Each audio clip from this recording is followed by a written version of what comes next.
Knjižnica Reči v ljubljanskem Savskem naselju deluje po principu klasične knjižnične izposoje, le da v njej namesto knjig izposojajo najrazličnejše predmete.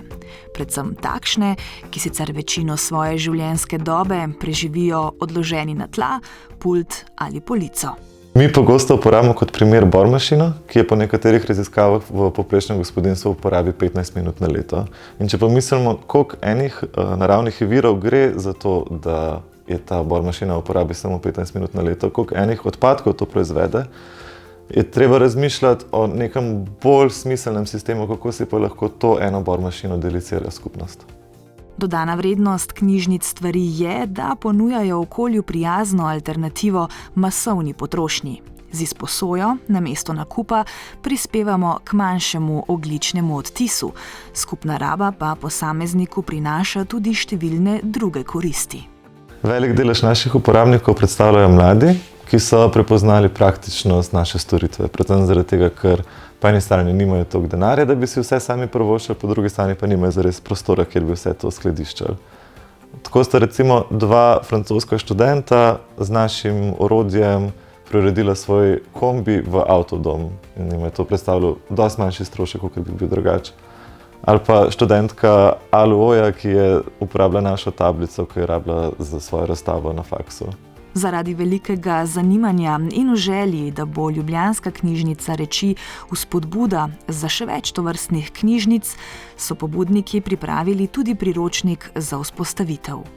In v zadnjem obdobju je po Sloveniji res nastalo več izposojevalnic predmetov.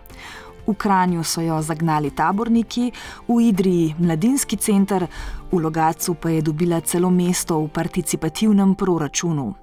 Ekonomija deljenja se tako krepi, še pomembnejša pa bo v prihodnosti. Mesta imajo pred sabo eno negotovo obdobje, ki bo prišlo ali pa že prihaja, ali pa že tukaj z klimatskimi spremembami in vemo, da bo v tem obdobju bistveno večja potreba po sodelovanju in tudi po deljenju reči. Zaradi tega se mi zdi zelo pomembno, da že v tem času enostavno eksperimentiramo, da mesta eksperimentirajo z novimi načini sodelovanja. Nekaj od teh načinov se bo izkazalo za zelo uporabnih, nekateri za manj, ampak zdi se mi boljše, da enostavno že začenjamo z nekimi novimi modeli sodelovanja in Knjižnica Reči je en izmed takih modelov.